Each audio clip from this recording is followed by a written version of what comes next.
हाय। Thumbnail से तो आप समझ ही गए होगी किस टॉपिक पे हम लोग आज बात करने वाले हैं। बहुत ही इम्पॉर्टेंट टॉपिक है कि हम अंग्रेज़ी कैसे सीखें,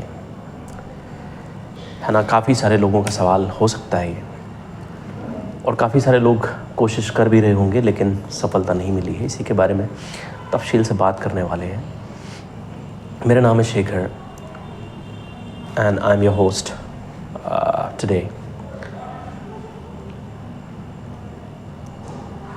हम कोशिश करते हैं, अलग अलग इंस्टीट्यूशंस में जाते हैं, अलग अलग सोर्सेस से इंफॉर्मेशन गैदर करने की कोशिश करते हैं, बट हमें ना एक्चुअली में पता नहीं है, सही तरीका नहीं मालूम है, या जिन लोगों से भी हम तरीका लेने की कोशिश करते हैं शायद उन लोगों के पास भी सही तरीका मौजूद नहीं है ना। हम लोग डरते हैं, बात नहीं कर पाते, ठीक है, कॉन्फिडेंस नहीं है बात करने का। कुछ लोग बोलते हैं मेरे पास स्टॉक ऑफ वर्ड्स नहीं है, वोकैबुलरी नहीं है, ठीक है। कुछ लोग बोलते हैं कि अगर मैं बात करूँगा तो लोग मेरे बारे में क्या सोचेंगे। असल में ये एक बहुत बड़ा प्रॉब्लम है नहीं, ठीक है। इस प्रॉब्लम को ना हमने बड़ा बना लिया। इंग्लिश सीखना बहुत ही आसान है। मैं आपको बताऊंगा सही तरीके क्या हो सकते हैं जिससे आप बहुत जल्दी इस प्रॉब्लम से बाहर आ सकते हैं, ठीक है। अब देखो, बहुत सारे लोग हो सकते हैं जो आपको कहेंगे कि ग्रामर से सीखो, बहुत सारे लोग कहेंगे कि आप सेंटेंस फॉर्मेशन करो, बहुत सारे लोग कहेंगे कि न्यूज़पेपर पढ़ो। यकीन मानिए ये सारे तरीके गलत हैं। आप ऐसा करके कभी भी अंग्रेज़ी नहीं सीख सकते। सही तरीका क्या है, इसको जानने के लिए ना आपको थोड़ा सा पीछे जाना पड़ेगा। थोड़ा सा मतलब बहुत पीछे जाना पड़ेगा, जब आपने आपकी मातृभाषा सीखी थी, ठीक है। क्या था वो तरीका, इसको समझना पड़ेगा, क्योंकि लैंग्वेज को वैसे ही सीखा जा सकता है। रिपीटिशन, लिसनिंग, है ना। बचपन में तो हमारे हाथ में कोई किताब हमारे पेरेंट्स ने नहीं दी, यहाँ हम पैदा होने के तुरंत बाद तो स्कूल में नहीं गए, है ना। हमने क्या किया, जो हमारी सराउंडिंग्स में लोग बातें करते थे उसको ही हमने रिपीट करना शुरू किया। और सबकॉन्शियस माइंड जो है ना, वो रिपीटिशन की भाषा समझता है। तो जितना आप किसी चीज़ को रिपीट करेंगे वो आपका पार्ट हो जाएगी। कोई भी चीज़ हो सकती है। जैसे आप में से कुछ लोग बाइक चलाना जानते होंगे, ठीक है। तो जब आप बाइक चलाते हैं तो क्या आपको वाकई में ध्यान रखना पड़ता है कि मुझे अब ब्रेक लेना है, मुझे अब क्लच दबाना है, मुझे अब गियर शिफ्ट करना है? नहीं ना, सब कुछ ऑटोमेटिकली होता है, राइट। जब हम हमारी मातृभाषा में बात करते हैं तो क्या हम सोच के बोलते हैं हमें क्या बोलना है, या हम ट्रांसलेट करते हैं? नहीं ना।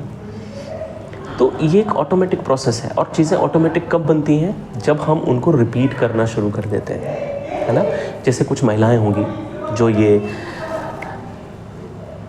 वीडियो भी देख रही होंगी, खाना बनाते हैं हम लोग, राइट। तो खाना बनाते वक्त क्या हमें बहुत सारी चीज़ें याद रखनी पड़ती है? नहीं, हमारे दिमाग में बहुत सारी चीज़ें चल रही होती है, लेकिन फिर भी खाना ऑटोमेटिकली अपने प्रोसेस के हिसाब से हम लोग बनाते रहते हैं। वैसे ही है लैंग्वेज, ठीक है। तो हमको बेसिकली क्या करना है, उस मेथड को ही पकड़ना है जिस तरीके से हमने हमारी मातृभाषा सीखी है, और वो तरीका है लिसनिंग, ठीक है। तो हमको लिसनिंग के ऊपर में सबसे ज़्यादा फोकस करना है, ठीक है। अब आपके दिमाग में सवाल आ रहा होगा कि मैं क्या सुनूं, तो उसका सबसे सिंपल आंसर है, जो भी चीज़ आज आप कंज्यूम करते हैं यूट्यूब के थ्रू या किसी भी दूसरे प्लेटफॉर्म के थ्रू, ठीक है, वो कंटेंट ज़ाहिर सी बात है आप अपने मदर टंग में ही देख रहे होंगे, या आपकी जो ज़बान है उसी ज़बान में आप उसको सुन रहे होंगे। तो आपने क्या करना है, लैंग्वेज को सिर्फ स्विच करना है। अब से आप जो भी कंटेंट देखेंगे, ठीक है, जो भी कंटेंट आप देखेंगे अब से, उसको सिर्फ इंग्लिश में आपने स्विच कर देना है, कोशिश करनी है, और इसको रिपीटेटिव बेसिस पे आपने करना है। तो क्या होगा, इससे आपके जो कान है ना, वो लैंग्वेज को सुनने के लिए कंफर्टेबल हो जाएंगे, ठीक है। आप लैंग्वेज के साथ कंफर्टेबल हो जाएंगे, और यही वो स्टेप है जहाँ से आप लैंग्वेज के साथ कंफर्टेबल फील करना शुरू करेंगे, ठीक है। तो ये रही फर्स्ट स्टेप की बात। इसको रिपीटेटिव बेसिस पे आपने करना है। स्टार्टिंग में हो सकता है आपको डिस्कम्फर्ट हो, आपको अच्छा ना लगे, लेकिन उसको छोड़ना नहीं है। आपको रिपीटेड बेसिस पे इस काम को करते जाना है, ठीक है। जैसे मान लो आप किसी ऐसी जगह रहते हैं जहाँ मौसम गर्म होता है। अगर आपको तुरंत सर्दी वाली जगह में भेज दिया जाए, माउंटेन्स पे भेज दिया जाए, तो वहाँ पर जाके आप अनकंफर्टेबल फील करेंगे। बट कुछ दिनों में आप देखेंगे कि आप वहाँ से कंफर्टेबल होना शुरू कर चुके हैं। वैसा ही यहाँ भी करना है। अब जो दूसरी सबसे इम्पॉर्टेंट बात होती है ना, लैंग्वेज की जो खासियत है कि अगर मैं आपसे कहूँ कि ये किताब है, इस किताब को पढ़ो और आप ड्राइविंग सीख जाओगे, क्या ये मुमकिन है? कभी भी नहीं। अगर आप ड्राइविंग सीखना चाहते हैं तो आपको ड्राइविंग सीट पे बैठना ही होगा, अदरवाइज़ आप नहीं सीख सकते। वैसा ही लैंग्वेज के साथ भी है। आप लैंग्वेज तब तक नहीं सीख सकते जब तक आप उस लैंग्वेज में बात करना शुरू ना करें, ठीक है।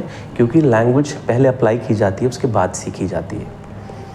अगर इसी को मैं बोलूँ मैथमेटिक्स, लाइक 2 + 2 = 4, ये पहले मुझे सीखना पड़ेगा, then only I will be able to apply, ठीक है। इसको मैं अप्लाई कर सकता हूँ। बट लैंग्वेज उल्टी चलती है। लैंग्वेज को पहले आपको बोलना पड़ेगा, उसके बाद ही आप लैंग्वेज सीख सकते हैं। तो ये छोटी छोटी चीज़ें हैं जो आपको ध्यान में रखनी है। आप छोटे छोटे सेंटेंसेस से शुरुआत करें। और एक बहुत अच्छी टिप मैं आपको आज दे देता हूँ। जैसे अगर आप वाकई में बोलना चाहते हैं तो कुछ सेंटेंसेस ऐसे होंगे ना जहाँ पर आप कॉन्फिडेंट फील करते होंगे अपने आप को, कुछ ऐसे रेडीमेड सेंटेंसेस, ठीक है। उन सेंटेंसेस को आप अपनी जो मातृभाषा है उसमें यूज़ करना शुरू कर दें, ठीक है। मतलब हिंदी के साथ उन सेंटेंसेस को, या बांग्ला के साथ, या जो भी आपकी मदर टंग है उसके साथ में उन इंग्लिश के सेंटेंसेस को आप यूज़ करना शुरू करें, तो आपको बहुत जल्दी कॉन्फिडेंस आएगा और आप बहुत जल्दी लैंग्वेज के साथ कंफर्टेबल फील करेंगे, ठीक है। तो ये स्टेप्स हैं, इनको आप फॉलो करेंगे तो आप बहुत जल्दी लैंग्वेज में अपनी कमांड बना सकते हैं।